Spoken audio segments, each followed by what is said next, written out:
நாம யாரையும் எடை போடுகிற போது அவர்களுடைய குற்றங்களை முதலில் நாடுகிறோம்.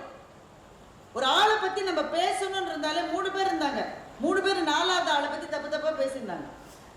3 பேர்ல ஒருத்தன் கிளம்பி போயிட்டான். பாக்கி 2 பேர் 3வது ஆளை பத்தி தப்பு தப்பா பேசினாங்க.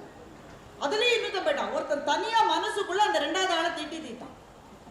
நமக்கு தெரிவதெல்லாம் குறைகள் தான். அது நம்ம கூடவே வாழ்கிற வாழ்க்கை துணைவியாகவோ வாழ்க்கை துணைவராகவோ இருக்கட்டும், நண்பர்களாகட்டும், அலுவலகத்தில் இருக்கிறவங்களாகட்டும், யாரா இருந்தாலும் முதலில் நம் மனம் நாடுவது குற்றங்களை. வள்ளுவர் சொல்றாரு, நீ குற்றங்களை நாடணும்பா. ஆனா குற்றங்களை நாடுவதற்கு முன்பு குணத்தை நாடு. குணம் நாடி குற்றமும் நாடி அவற்றுள் மிகை நாடி மிக்க கொள்ளல் என்று வள்ளுவர் சொன்னார். முதல்ல வாழ்க்கையில எல்லாரும் நமக்கு எப்போ நன்மையே செய்வார்கள் என்று நாம் நினைத்தால் நம்மை விட முட்டாள்கள் யாரும் கிடையாது. எல்லாருக்கும் நான் நல்லதே செஞ்சிருக்கேன். முதல்ல அதுவே போய் நீ எல்லாருக்கும் நல்லது செய்யல. போற போக்கில் அங்கங்க குத்திட்டு தான் போயிருக்க நீ. ஆனா நம்ம பத்தி நாமே என்ன நினைச்சுப்பாங்க, நான்லாம் எவ்வளவு நல்ல ஆளு தெரியுமா, எனக்கு ஏன் இப்படி வந்தது, ஏன் உனக்கு அப்படி வரக்கூடாது என்பதுதான் அதற்கான பதில். எனக்கு போய் இது ஏன் வந்து உனக்கே வரக்கூடாது, நீ என்ன எக்ஸம்ஷன் கேட்டகரியா? நீ எல்லாருக்கும் வாழ்க்கை எதை தருமோ அதைத்தான் உனக்கும் எனக்கும் தரும்.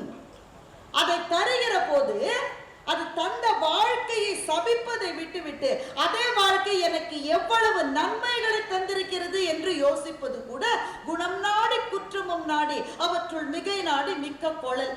இந்த கொள்ளல்ன்ற வார்த்தையே ரொம்ப சுவாரஸ்யமான வார்த்தை. கொள்ளல்னா என்ன அர்த்தம்? என்னை பொறுத்தவரை அக்செப்ட்.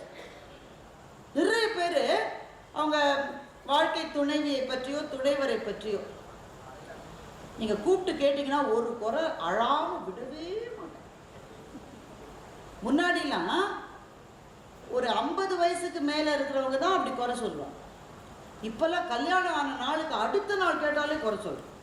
கல்யாணத்துக்கு முன்பே குறை சொல்றோம். திருமணத்துக்கு நிச்சயதார்த்தம் பண்ணி கல்யாணத்துக்கு 2 மாசம் இருக்கும், அதுக்குள்ள பிரேக்கப் ஆயிடும். இன்னும் கல்யாணமே ஆலையடா, அதுக்குள்ள எப்படிடா பிரேக்கப்னா, ஒரு 4 தடவை பேசினேன், நமக்கு செட் ஆகாதுன்னு. என்ன காரணம் தெரியுமா? குற்றங்களை நாடுகிற மனம் குணங்களை நாட மாட்டேன்னு. அப்போ நீங்க ஒருவரை அசஸ் பண்ற போது, வாழ்க்கை துணைவராக இருக்கலாம், பிள்ளைகளா இருக்கலாம், கூட வேலை செய்யறவங்களா இருக்கலாம், பார்ட்னர்ஸா இருக்கலாம், யாரையும் அசஸ் பண்ற போது முதலில் நீங்கள் சொல்லிக் கொள்ள வேண்டியது, அவங்கள்ட்ட நல்ல விஷயமே இல்லையா, நல்ல ஆஸ்பெக்ட்ஸே இல்லையா அவங்க கிட்ட. அப்படி யோசித்தால் தான் தெரியும் எவ்வளவு நல்ல விஷயங்கள் இருக்கிறது.